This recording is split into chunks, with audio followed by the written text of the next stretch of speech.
after my reflection, I've seen a lot of entrepreneurs around me apply this advice, from in their daily lives as entrepreneurs. Now, sometimes the answer to that question, the answer to who can help me solve this problem, is a lawyer. Now, I know someone, my secret lang, I know someone, when he was in his early 20s, he had a problem to solve. And he knew that the problem he had to solve required the services of a lawyer. Now, in looking for a lawyer, since this guy was in his early 20s, he was fresh out of school, he didn't have a network, he was an introvert. That means he had little money, he didn't know a lot of people. So, what he did was he sat on that problem for 2 years.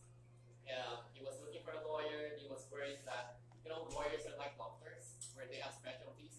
One of the fears was, what if I approach a lawyer and it turns out he's not the kind of lawyer that I need? So the ending was he sat on the problem for 2 years, and the good thing someone introduced him to a group of lawyers, and after another 2 or 3 years, he finally solved that problem. Now, I know this person very well because that person is me. And that's the short version also of how I met attorney Marlon Valderrama, who is the CEO of LexMeet. Now, the problems that I described a while ago, your access to lawyers, access to affordable lawyers, and access to lawyers that are experts in their field, is something that LexMeet is trying to solve. And that's the reason why we're gathered here today. We are launching the mobile app of LexMeet, which aims to provide legal services, affordable legal services to Filipinos all over the world. So thank you for joining us. And to formally kick this off, I'd like to call on Gabriel Sayan Valderrama to lead us with a prayer.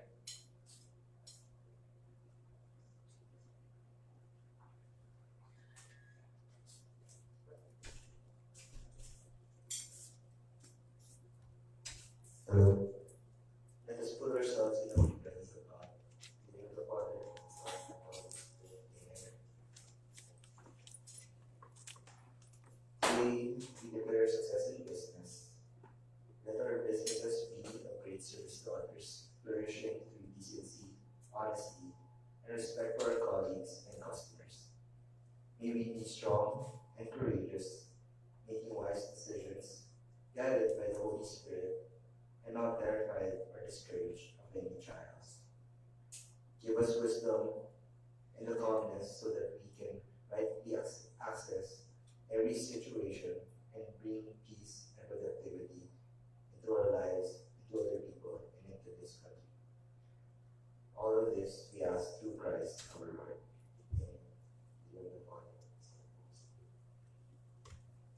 Thank you, Zion. So you might be wondering why we're holding the event here in AIM.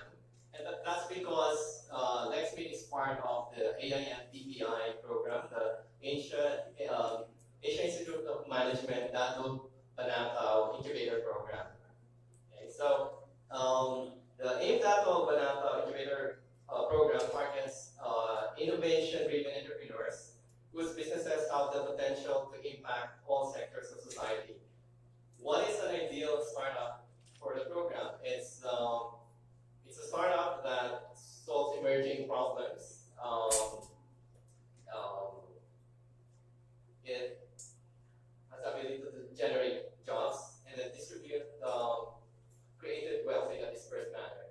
In turn, the incubator provides the startup with world-class mentorship, training, and a support network to build and grow the business. Now, LexMeet is really fortunate to be part of this program. So, at this point, I'd like to call on the executive director of AIM DBI's of AIM DBI program, Mr. Pingpai Paipon. Let's give him a big round. Hello, good afternoon. Sorry if I look very underdressed. So I guess you can now see a lawyer from a non-lawyer persona. So in behalf of the Asian Institute of Management and all our startups under the Asian Institute of Management, Dato Banatao Incubator, magandang hapon po sa ating lahat. The name of the incubator is actually very long. It's Asian Institute of Management Data Wanang Incubator. In short, we just call it the incubator. So, as one of the co-founders actually mentioned, when you talk of startup, you're not actually talking to a new traditional enterprise. Most of the time, a startup is actually characterized by its very disruptive technology. So here at Incubator, we're actually very fortunate to open our doors March of this year. So this is the most recent technology business incubator funded by the Department of Science and Technology. It's also the only and the first incubator found in the business school, which happens to be the Asian Institute of Management, which is actually a very fitting year for AIM and USD, because we're also celebrating the 50th anniversary of Asian Institute of Management as the first and the oldest business school in Asia. So, but I'm not inviting you to enroll here at AIM. So allow me to give you a short summary on what's happening here. This entire facility is actually a bit small. We're only running programs, incubation rooms in a 680 square meter area. But very interesting, when we actually opened our doors March of this year, we were able to create 3 programs. So one's a cohort program, the other one's an open mentorship program, and I'll allow you to take down notes. A cohort program, open mentorship program, and the Asian Development Bank program. So what differentiates one from the other? The cohort program is actually open for early stage startups. So currently, these are technology to deep technology startups. So this includes also some of the more pioneering technology startups in the Philippines. We have the first aviation maritime transponders created in the Philippines, which is FAME. They're actually found there. We also have here one of the first undersea mapping technologies ever created in our time. We have here the co-founders, Aaron and Sherry of Antipara. We also have the first financial technology that offers student loan programs in the Philippines. All of them are very disruptive, but not everyone happens to be existing in a digital platform. So for those startups which have the highest potential, but are not yet at the stage of early stage startup, so most probably somewhere between ideation or conceptualization to pre-early stage startup, we actually open a very special program for them, which we call the Open Mentorship Program. So currently, the Open Mentorship Program houses 11 startups. The cohort houses 8 startups. And our friend LexMeet happens to be one of our more mature and highly revered startup under the Open Mentorship Program. Our newest program that we actually onboarded a month ago happens to be the Asian Development Bank program. So what is an ADB? 2 months ago, ADB created their first ever hackathon. And the grand prize winner happens to be a Filipino startup created by a family. They're all the Mundo family, all siblings founded. But very interesting because they were able to go through a very selective process of ADB. So that gives us 20 startups under the incubator. Every time we actually talk to LexMeet, one of the most apparent reasons why a lot of startups would go to incubator is one, they actually need a very good brand and marketing mentor. And they're actually very expensive mentors to get on board. Second, a very strong legal support or assistance. Third, still very legal, which is actually more intellectual property and corporate compliance. So how we set up the entire incubator is also a list of programs more responsive to the actual needs of the startup. That's why we're the first incubator which was able to forge partnership for business development with Ulubay and Araujo. The first to forge technology partnership with Microsoft. The first to forge a partnership with a brand to create all the brands and visuals of the startups, and that happens to be the works of art.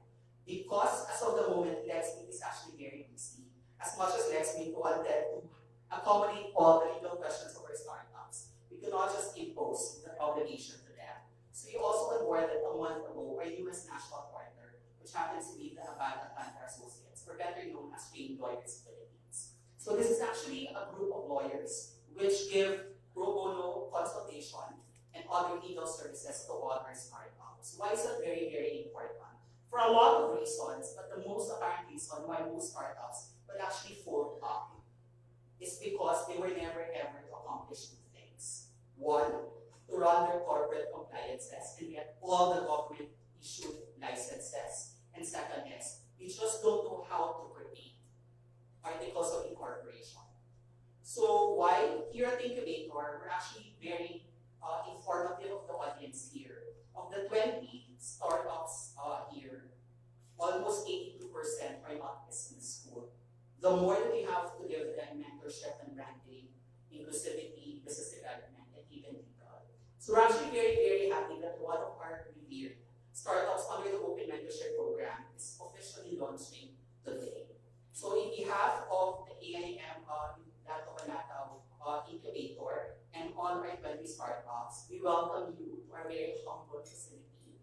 So if you have time later, you can go around.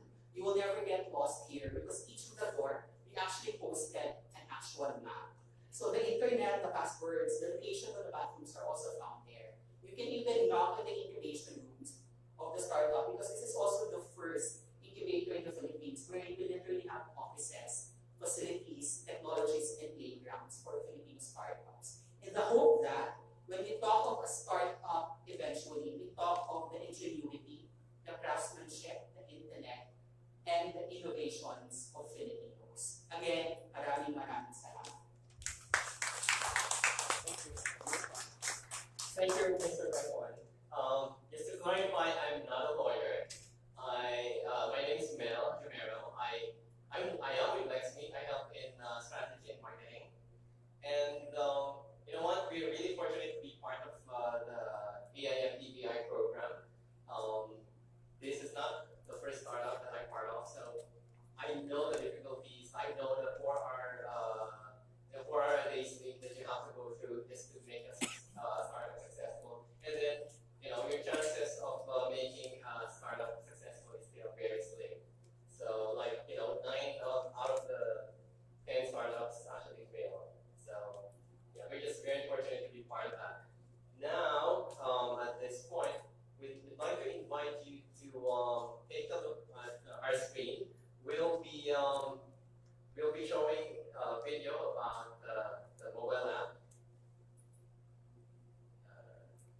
We ready? All right.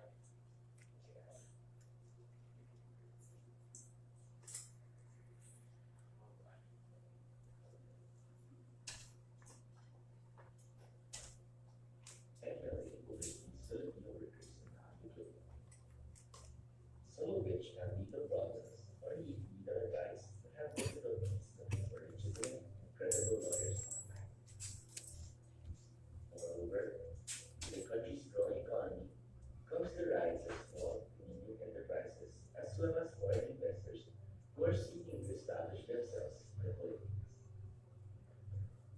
Attorney Manuel Valderrama was looking for an avenue where he, as a lawyer, can help OFWs, SMEs, and foreign investors from far places have access to legitimate legal support. He discovered e-lawyering from the United States, a concept that was adapted by lawyers from the United States who took advantage of the ever-growing opportunities given by the innovation of the internet. Attorney Valderrama saw the potential of e-lawyering and the need for it in the Philippines. In 2010, he and his team created elawyersonline.com, a website wherein OFWs, SMEs, and foreign investors can have access to credible and reliable legal support. eLawyers Online has now over 85,000 clients worldwide. With the success of eLawyers Online, a team of highly motivated and determined individuals with limitless ideas and passion establish themselves to further innovate e-lawyering in the country. Attorney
to search for legitimate lawyers with the expertise that will cater to their specific legal problems.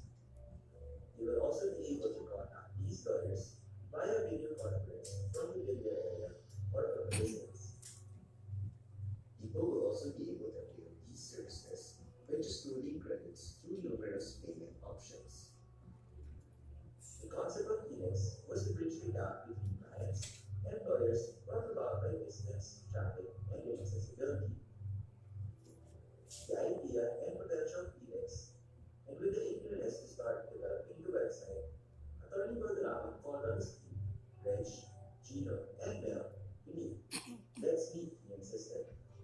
Thus, LexMeet came into existence. Lex is Latin for law or people, and we use the verb to see each other, coined by Attorney Valderrama and his team as LexMeet, which rhymes with Let's Meet.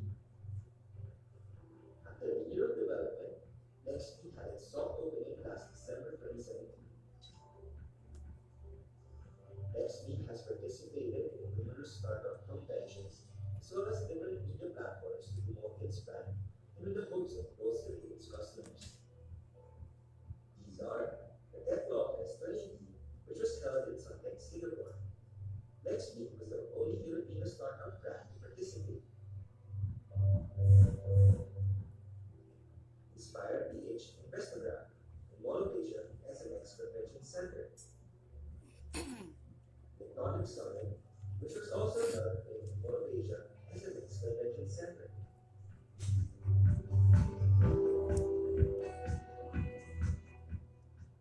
The Integrated Part of the Philippines Southern Luzon Branch Conference held in SMR. Lollapalooza, which was held in the city of Kings.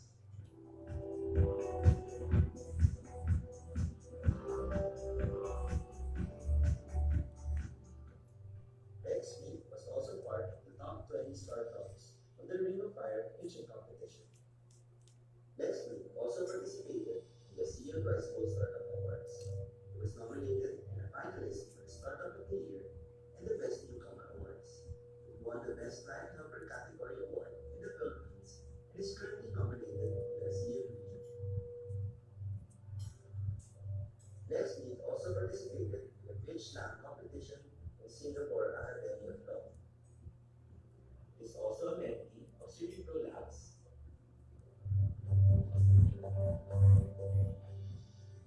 LexMeet is also a mentee of the Asian Institute of Management's Dato Bartao Incubator Program, a 6-month course on entrepreneurship that will help build its brand. And the Texas Incubation Program. LexMeet was also featured in the ABS-CBN News Channel's Future Perfect Tech Short segment hosted by Tony Velasquez.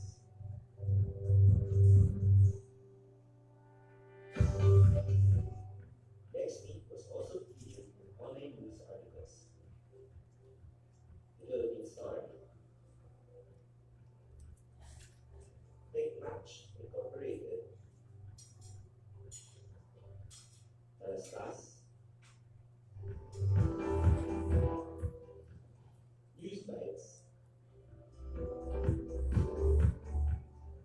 Speed Magazine,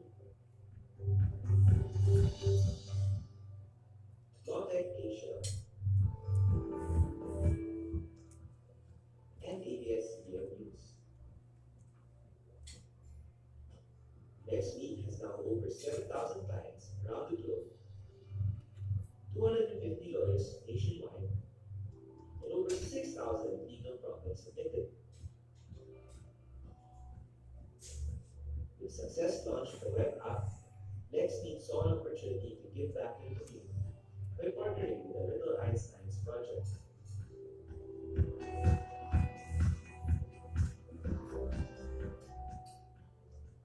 LexMeet continues to innovate to improve its marketability and extend its reach and accessibility to users. It continues to bridge a gap between lawyers and clients. Let's meet in LexMeet.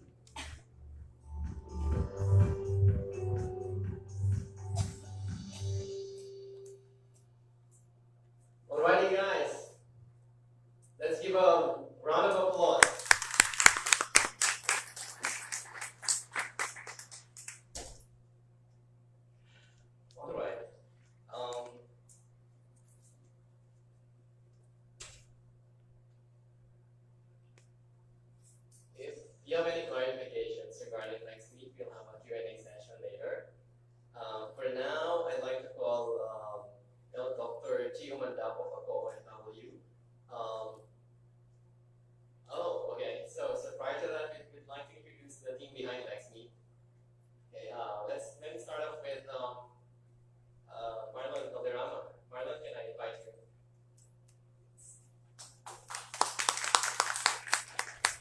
Hi, thank you for attending our mobile lunch.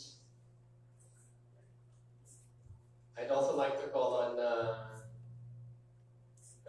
Gino Cortez. Hi, Gino. Hi everyone, thank you for coming. And Reg Fernandez is here to design. Good afternoon. Thank you for joining us today. With sound effects. Of course, I'm Mel. Hi. Well, I'm Marlon Valderrama, the founder of LexMeet. So, I handle yung finance and legal. So, Mel here is our marketing risk and strategy. And Gino here is our VP for development. He is the one coding the LexMeet program. And Reg here is our VP for design. So lahat ng design sa kanya. Okay?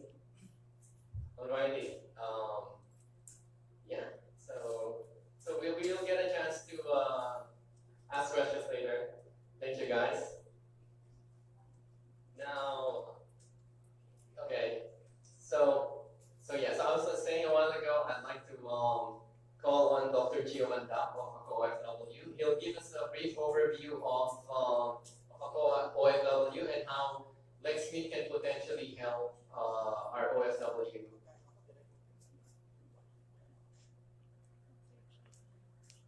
Let's give him a warm. Thank you very much. Dito na tayo. Okay, good afternoon everyone. I'm Dr. Gio Mandam. I'm a dentist by profession, pero OFW po ako for 14 years. I just came from Kuwait. I'm working with the Ministry of Health Office of the Undersecretary for Dental Administration. I'm also currently the chairman and founder of OFW, Advocates and Keepers Organizations of OFW. Our organizations have over 180,000 card-bearing members. We also have about 270,000 Facebook followers, and we also have this website, OFW, www.OFW.org, as well as we have our own, the first OFW monitoring device called Bantay OFW. So later on, we will discuss with you yung nilalaman ng ating Bantay OFW, which we also partner with LexMeet. So, Doc, for the information of our media friends, so I invited Dr. Chiumanda because our target market really for LexMeet are those OFWs. Kasi sila yung vulnerable sector kung saan pag umalis sila ng Pilipinas, nagkamayroon ng legal problem dito sa Pilipinas at nandun sila sa abroad, sila yung nahihirapan na humanap ng lawyer. So, ang pwede lang nilang takbuhan, usually yung mga online lawyers, no? And maraming napapahamak sa, kumbaga, paghahanap ng lawyer online kasi maraming manloloko, maraming mga fake attorneys, and marami rin naman na nag-aabogado, we call it Facebook lawyer, no? Pag nagtanong ka ng legal problem mo, sasagutin nila, alam nila yung batas, yung pala, hindi na pala applicable yung batas na yun. Ma-share ko lang, Doc Chi, no? Yung isang experience namin, kaya namin ko rin si Doc Chi, is that may mga clients tayo na tungkol yung mga hiwalay sa asawa, no? So, nagtatanong sila sa Facebook, sa mga friends nila, sa Facebook group, sasabihin nila, pwede na ba ako magpakasal kahit matagal na kami hiwalay? And may magsasabi, oh pwede na, kasi after 7 years, nahiwalay kayo, pwede na magpakasal. Which is mali yun, ano? Mali yun. So, may mga akong client na naniwala sa ganun. Kaya, na ano siya, na-demanda ng bigamy, na-issue ng warrant of arrest, tapos lumapit sa akin. So, sabi niya, attorney, kung may katulad na online legal facility na kung saan pwede kaming magtanong bago before we could act, sana hindi ako napahamak. So, that's why, yun yung mga primary motivation namin in establishing LexMeet, so that we could advise yung mga major decisions in life ng ating mga OFW with legal complications para maiwasan yung kanilang kapahamakan. Yeah, that's correct, attorney. Actually, last night, meron kaming ina-handle na isang case. Alam niyo po, ang mga OFW ay medyo, sa totoo lang, limited yung mga cases naman. Very common lang, yun at yun ang nagiging problema. First, the problem, yung hindi pagsunod sa kontrata ng kanilang employer. Hindi sinusunod yung sweldo na pinag-usapan. Yan ang malimit na nagiging kaso. Second, hindi ibinibigay yung kanilang passport na ayon sa bagong agreement, kinakailangan ang passport nila ay hawak ng kanilang worker. Then malimit yung maltreatment, yung pananakit sa mga OFW. Yung kagabi, ang case naman namin, ni-rape ng Pakistani, yung ating OFW mula sa Saudi Arabia. Etong nakakalungkot. Because of this, misinformation, and maybe because of lack of knowledge on legal matters. Itong ating kabayani or OFW from Saudi Arabia, after na ma-rape siya, nag-complain siya sa kanyang employer, walang nakausap na may nalalaman sa batas. Malimit kasi, ang mga OFW nag-uusap-usap through social media, yung Facebook. So, malimit diyan bigayan ng advice. Kaya hindi naman nila talaga totoo na experience o hindi naman talaga yun ang totoong dapat na gampanan. So what happened to this case? Pumirma yung worker ng affidavit of desistance. Para areglo na lang, hindi na mag-compile dahil nga kinakot na uuwi ka na lang mas mabuti pa dahil matagal ang demandahan. Immediately, nung nalaman ko yun kahapon, pinag-usapan namin ulit, advice namin, kasi nga, sinasabi ko, ang final decision pa rin kasi kung sino ang biktima. Kasi baka mamaya tayo nakikipaglaban, ilalaban ka namin, magkakaso tayo, tapos ikaw pala, nag-move on ka na pala, ayaw mo na pala magkaso, pantang uli, masasayang yung time and effort natin. So sabi ko, mag-decide ka, kapag ka may final decision ka na to pursue the case, darating kami na andito lang kami, messenger away lang kami sa iyo.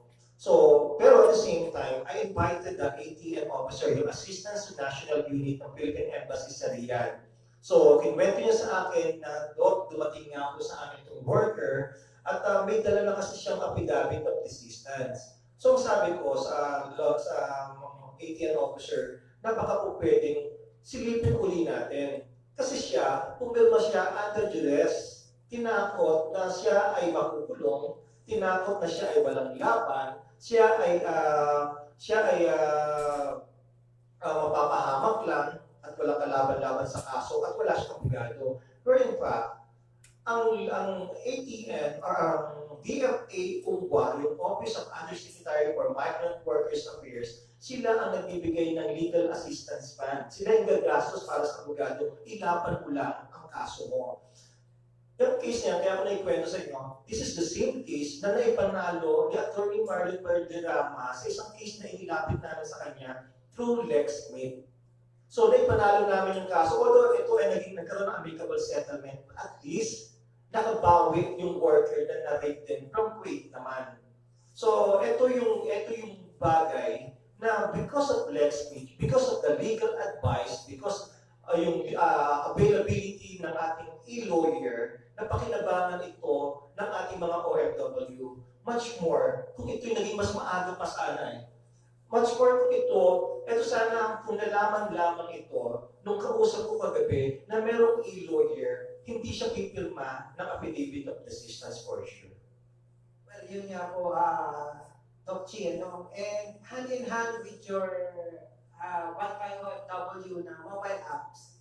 By the way, may mobile apps nga pala ang Ako OFW, yung Bantay OFW, wherein mayroon kaming partnership with LexMeet kung saan lahat ng OFW na magkakameron ng legal problem would have also the facility to talk to a lawyer in LexMeet. So, siguro, very timely yung namin, yung pagla-launch ng aming LexMeet mobile app. Kasi, based sa aming pag-aaral, halos 80% ng ating OFW are using Android. Kaya, nauna namin i-develop yung Android. So, yung Bantay OFW is a mobile app for OFWs. So, we will put there a button wherein they could talk to a lawyer in LexMeet. So, yun yung magiging partnership namin. And together with this, kaya nga inimbitahin ko si Doc Chi, salamat nga pala Doc Chi, no? And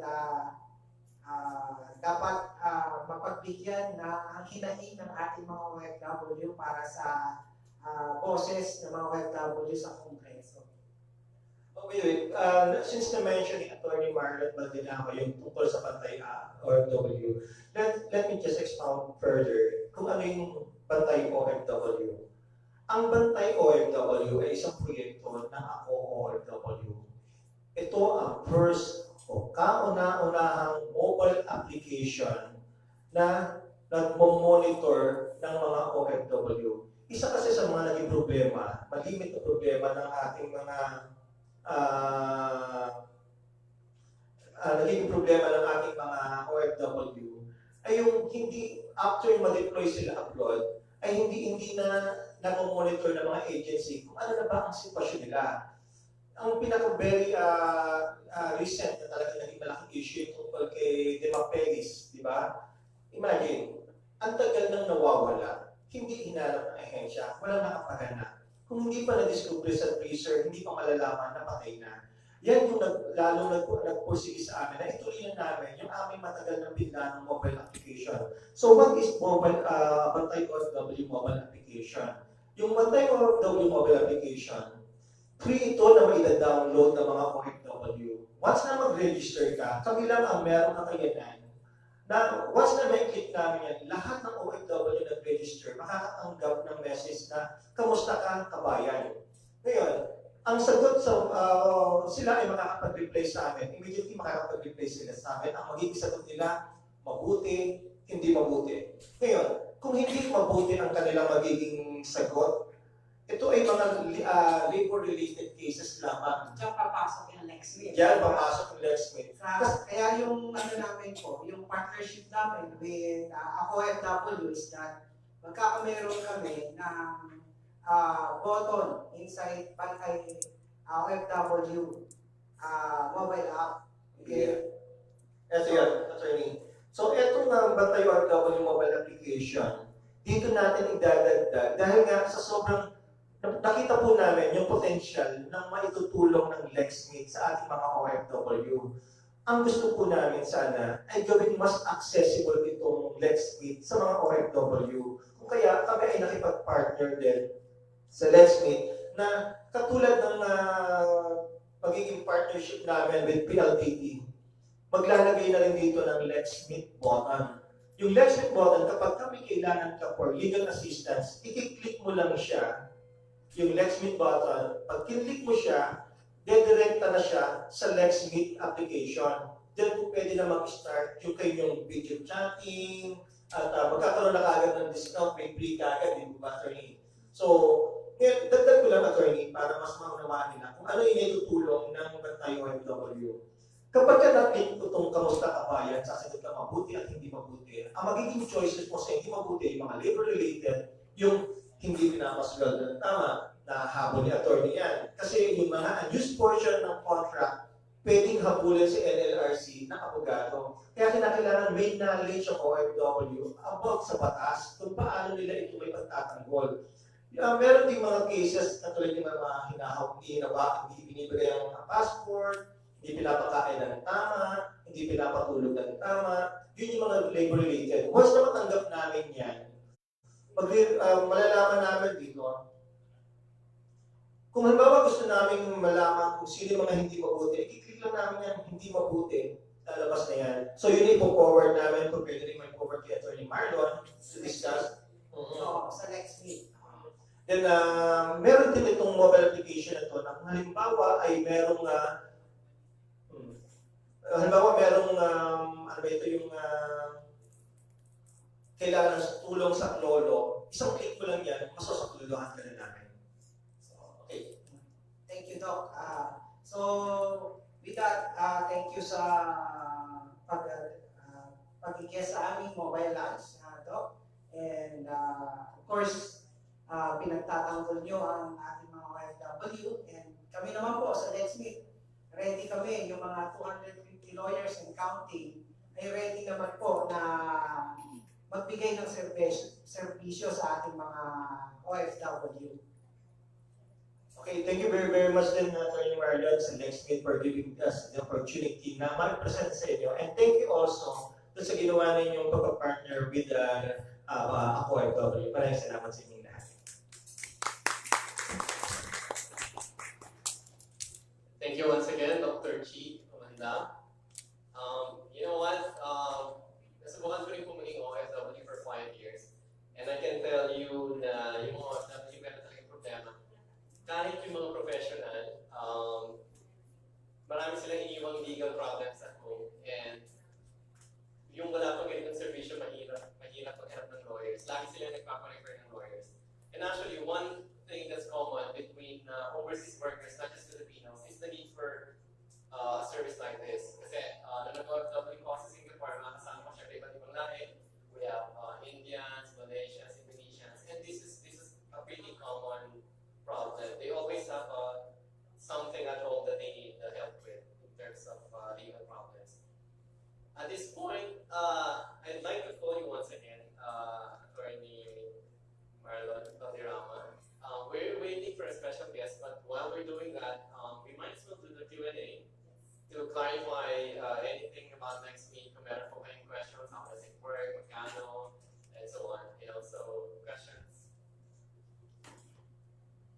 Matagal na, sorry.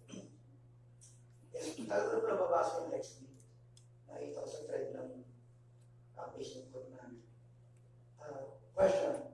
Pinalit ko sa kanina ng pro bono. So, you accept pro bono? Yes, actually po, we're planning with IBP to partner with the legal aid program po ng IBP.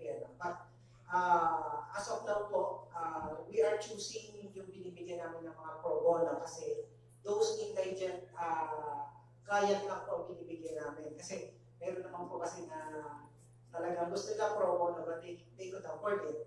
So yung mga lawyers po kasi namin are independent lawyers, they are private practicing lawyers, and they are devoting time dun sa pagkausap sa client.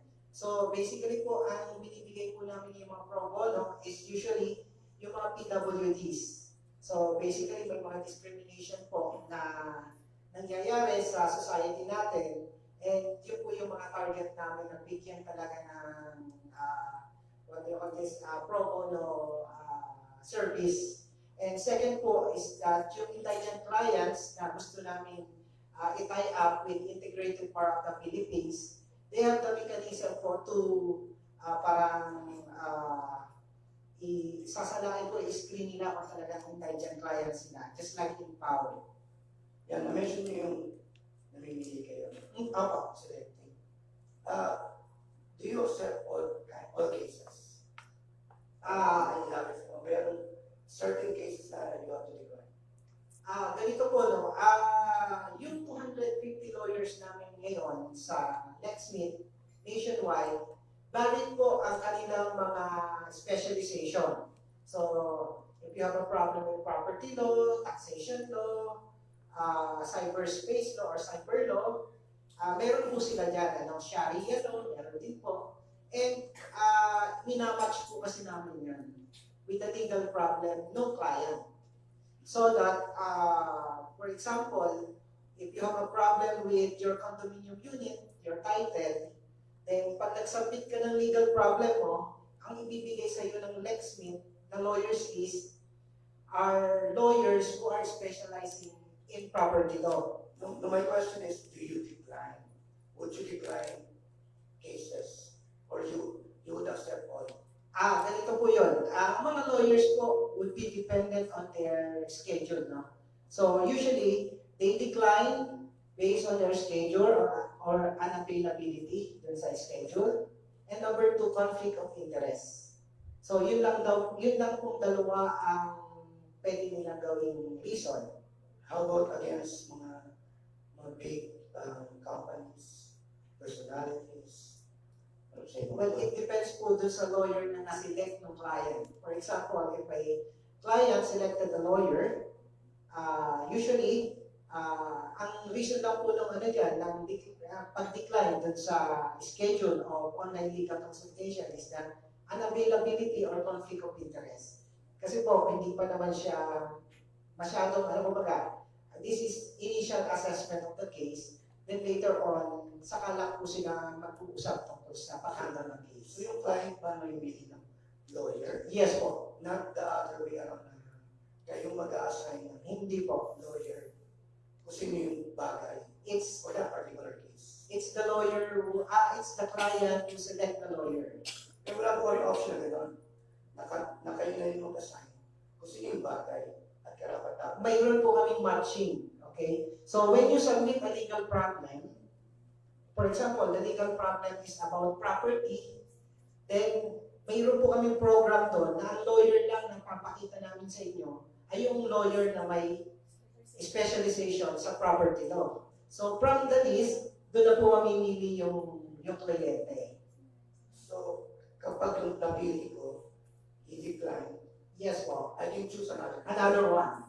Yes. So, hanggang sa mga Makapili po kayo. lahat mag-decline. Well, hindi naman po nangyayari pa ngayon kasi sa dami po ng lawyer na available, usually mayroon talagang nag-a-accept. So, yung rate naman po ninyo, Ano po? how different or similar is the Well, ang LexMeet po is affordable, no? Sabi ko nga sa inyo, lower? it's lower. Definitely. Kasi ganito po, no? Yung traditional na pagkonsulta sa abogado, tatawag ka kay attorney. Attorney, pwede po bang or yung secretary, pwede po bang makausap si attorney? Yes, sa ganitong oras, sa ganitong time, sa ganitong location. So, pupunta ka sa law office. Pagpunta mo doon, sasabihin niya is that ang online legal consultation, ang consultation fee ni attorney is 2,000 per hour. So, nandun ka na eh. So, maghihintay ka na lang kay lawyer. Then, pag upo mo, usap kayo, kwento mo, then, tatanungin mo si attorney ano yung kanyang advice, then probably after 20 minutes, nakuha mo na lahat yung gusto mong makuha, no? 20 minutes, 30 minutes, then you pay 2,000 flat. Okay? Now here, in LexMeet, you pay a minimum of 500 pesos. Then you submit in advance the legal problem, including all of the documentation. Then, the lawyer would receive it in advance. Mapapag-aralan na niya based on sa schedule na hiniling mo. Then, mag-meet kayo inside LexMeet by video conference or voice call. Ang gagawin na lang ni lawyer, sasagutin na lahat yung questions mo. So that yung 500 pesos mo, halimbawa, nakuha mo na yung lahat yung sagot niya ng 10 minutes. So may natitira ka pa. So, you get what you paid for, no? Unlike dun sa isa na flat rate ka, sayang. Dito, hindi ka pa nag-travel, hindi ka nagbayad ng parking, hindi ka umalis ng bahay, hindi ka nagkasolina, and nandun ka lang sa bahay, you could talk to a lawyer. So, number one, affordability. Number two, convenience. And number three, security. Dahil yung mga lawyer namin, before namin silang i-accept sa LexMeet, they are required to submit their IBP ID. Okay? Yung IPPIT namin, meaning lawyer lang ang meron nun. Tapos, bago sila i-approve ng LexMeet, dinadala namin siya sa Integrated Bar of the Philippines Head Office. I-check namin kung number 1, talaga bang lawyer siya? Number 2, siya ba ay completed member in good standing, meaning hindi siya suspended, hindi siya disbarred. And number 3, meron ba siyang mandatory continuing legal education, meaning nag-aral ba siya ng, kumbaga, updated ba siya ng units niya. Kasi kami po mga lawyers, every 2 years nag-aaral kami, 36 units. Kung hindi ka nakapag-aral, we call it mandatory continuing legal education, hindi ka pwede mag-practice ng law o ng law practice. So, ganun po yun. We keep updated of the latest rules and jurisprudence. So, yun po yung ano namin. Now, yun po yung binibigay ng LexMeet sa ating mga kababayan, lalo na yung mga OFWs. Sorry po, marami akong tanong. I'm hacking the microphone. Sige po. I have a few more questions. Sige. Sinasamantala ko po kasi. Okay, much better po yan. So, ang question ko po kasi is, you mentioned integrated bar of the Philippines. Ako po kasi, may reklamo ko eh. Pag lahat na nakikita ko mga illegal, inireklamo ko, I approach the authorities. Minsan may napasara na public attorney office na illegally set up in the city. Then, nawikas ko po sila kung paano sila maningin ng, they call it padulas, na inaabot na humingi sila ng pera para ilakad yung loob. Kaso mo, naipasara ko yun, na-report ko yun sa power main office. And before lumapit ko sa Integrated Bar of the Philippines, may nakausap ko mga lawyer doon. Hindi po nila tinanggap yung kaso na dinala ko sa kanila. Because it's against a big company. Now, ang reason nila is malaki daw yung company. Hindi raw nila, baka hindi ko raw kayanin na makipaglaban against that big company. So, in your case, tutuloy, itong mga lawyers diba, tutuloy that they can and are willing to fight against the big companies. Ang mga LexMeet lawyers po kasi are independent lawyers now. We don't have any control as to their actions, no? So whatever the decision of the lawyer, we totally respect them. And we don't have the right to dictate on them whether to accept or to decline a case. Yung nagiging case naman since magkakilala na, di ba, may mention tayo na conflict of interest. Kung kakilala niyo yung, or feeling niya is malaking babanggain niya, they will just decline and decline and decline. They will not continue with the case. So, what makes this different from? Kasi parang sinabi niyo na, they have independence, whether accepting or not accepting the case. Even po outside of LexMeet, they are independent and we could not So, parang ano niya nila, ang innovation nila is accessible via app. Yes po. Pero at the same thing, ganun pa rin ang situation. Pipili pa rin yung lawyer kasi gusto niya tanggapin, kung sino sa tingin niya na maaaring kikita siya, or kung sino sa tingin niya kaya yung ipanalo ng kaso. So there's nothing different from the outside world. Ang ginawa nila, meron lang kayo app. Ganun na nangyari. Sige, thank you po sa opinion niya. Next. Ay, Hello po, good afternoon. ay, good afternoon po. Yes, medyo, as in, interesado ako kasi kami, yung family ko is OFW. So, paano yung arrangement niyo, sir, if yung client is nasa ibang bansa? Well, basically, you talk to them via video conference or voice call.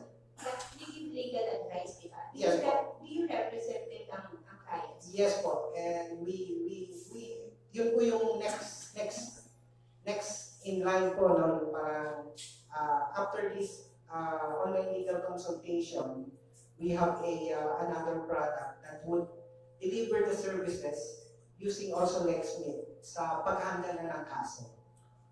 So you will be able to monitor the case even if you're abroad. Nandun na rin yung mga reporting and monitoring. Okay, so may instances ba na nagpupunta kayo, like sabihin natin nasa Hong Kong yung client ninyo, do you visit ba yung client niyo sa Hong Kong? Or paano ba yung Medyo maano po yun, magastos. Magastos po yun. But based po kasi sa experience ko as an OFW lawyer, karamihan po, siguro mga 80% ng aking mga kliyente mga OFW. It all started when I have e-lawyers.com. And ito na nga yung LexMeet. Karamihan sa kanila OFW. So basically, they really want the transaction to be online talaga. So we don't need, unless na lang po na halimbawa, they invited me to talk sa country of deployment nila. Pinapunlakan ko naman po. One time, I was invited in Nagoya, Japan to talk with the Filipino-Chinese community there. Like sir, kasi like an urgent case, yung, kasi dun sa Hong Kong we have OFW na nakukulong na lang bigla. Do you recommend ba or meron ba kayong contact ng mga attorney na nasa Hong Kong para i-represent sila? Yun yung next in line naman namin na magkamero ng mga lawyers. So ito na yung ating special guest. Sige po. Siguro last question po. Thank you. Okay, maraming salamat. Sige. Kasi yung what I see on this system is parang Uber, Yes, Uber of lawyers. or Tinder, ganun. So, parang minamatch yung lawyer and client, right? Tama ba? Yes. Ayun. Tapos, parang inisip ko rin para sa doktor din eh. Dahil yung lawyer may specialty. Yes, tama. For that. So, ito yung tanong ko. Yung consultation rate pa is flat rate? Yeah, it's a per minute basis. So it's 35 pesos per minute. So if you will compute it, para siyang katulad ng medyo mababa lang ng kaunti dun sa traditional one, but you get the full worth of the credits. But it's minimum of 500. Whereas pag pumunta ka sa traditional na law office setup, you pay for the whole 2,000. Kasi ito yung, parang kunyari, merong lawyer na nag-specialize. Baka mag-demand ng mas mataas na rate. So, ina-allow nyo ba yun? Yeah, no. That's why ang gusto kasi talaga namin affordability. That's why we ask lawyers to have a fixed rate na pare-pareho sila. Now, siguro magkakaiba na lang when they handle the case. Yun na yun. Yun na yun. So, paano pag yung sa consultations, during the consultations, na nagkaroon ng agreement na magkakaroon ng kaso. So, dadat pa rin ba sa LexMeet? Outside the LexMeet, but we have the product. So, pwedeng i-contact directly ng lawyer. Yes. Tapos, okay, last question na lang. Kasi since you wanted to cater with the OFW, Yes. Issue ba yung time zone? No, it's already nasagot, nasolve na namin yan. We informed that yung lawyer are working here 8 to 5 or 8 to 8. So Philippine time lagi. So since Filipino naman nila, alam nila yung oras dito. So we will continue our question and answer.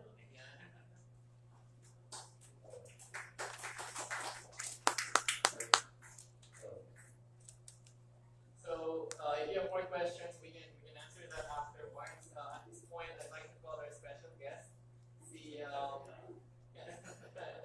attorney Florencio Bai. He is, we know him as Pilok.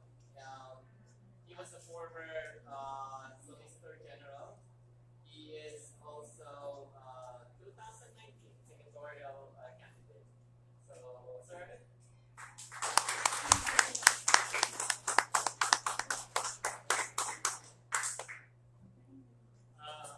good afternoon to everyone.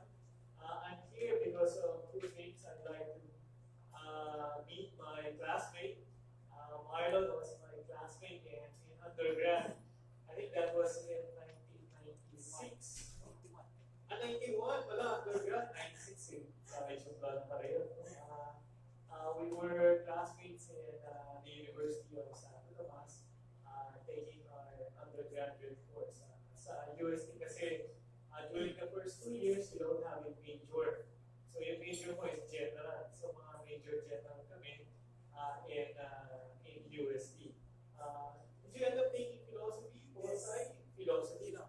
Yeah. So ako naman, I ended up taking economics and becoming a lawyer. Si Marlon also became a lawyer. I actually lost contact with Marlon until I ended up seeing him at the office of the Solicitor General. No? We were young lawyers in 2001, 2002. There was a new Solicitor General post. It's DOS. I was hired by Solicitor General Sandy Marcelo to do some public interest cases, constitutional law. Marlon was a career OSG employee. So now it's an entrepreneur. I'm very happy to see him again. The second reason why I'm here is because I want to claim title and loyalty to his project. This was my idea, but he doesn't know about it. I remember in 2015, I was the Solicitor General. I was having dinner with my young lawyers, and sabi ko, I have a bright idea. I should have some kind of an Uber for legal services. And then I had the entire thing planned out. So when I was invited by Marlon to come over here, and then I checked the profile of the program, I said, oh my God, this is my idea. So I mean, just like in genetics, there are two inventors or discoverers of the gene. Separate the discoveries, that would be Darwin and Mendel, from two different places, same time zone, but I think one generation apart. So I'm very happy to see to fruition an idea that I realized that was already there. Ito pala, naisip independently ni Marlon, my classmate, and he pursued the idea. It's a bright idea. I think there's so much potential in it. Everything is going online, and the online world is so much more powerful than the offline world, and bringing together communities and making services so much more available. Pati nga yung masahe, pwede na pala, meron na palang online app for massage. Before you have to make a call, now you only have an app. You press the right buttons and voila, you have someone will do the massage for you, different services, but everything is so standardized. And so I see a lot of potential from the business end of from the app, also from the social end of the app, providing easy access for those who are looking for lawyers, and hopefully cheaper, right? And I think it's cheaper access for individuals looking for legal services. It's a wonderful intersection between a need for public service and private interest. So again, I'm very happy to be here, the opportunity to see my classmate and see him launch something that I think is potentially really successful. Sometimes the attempt itself is the successful part, but I see another wave of success, and that is bringing together lawyers and clients in a more simplified online way. So thank you, and good afternoon to everyone. Congratulations to my classmate. You look really good with your gray hair. Is that artificial? I used to have long hair, but I started surfing, so I realized I had to have to be bald, because the number one surfer in the world is bald. Marlon, I think it's perfect for you, yung gray hair na recent year. Or That's natural. I won't believe you. And you're a lawyer, so I have no reason to believe you. No, I'm just joking. I'm a very nice guy, and I'm sure those of you who know him realize that already. So thank you and good afternoon. Happy to be here. Congratulations going to Marlon Mandela.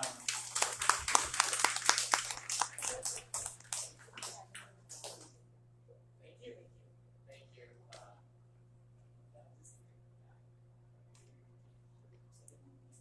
Yeah. So at this point, okay, we just like to show you a short presentation again regarding yung mobile app naman, and then we'll proceed to the ceremonial switching by our special guest, Attorney Kilong. So please direct your attention to the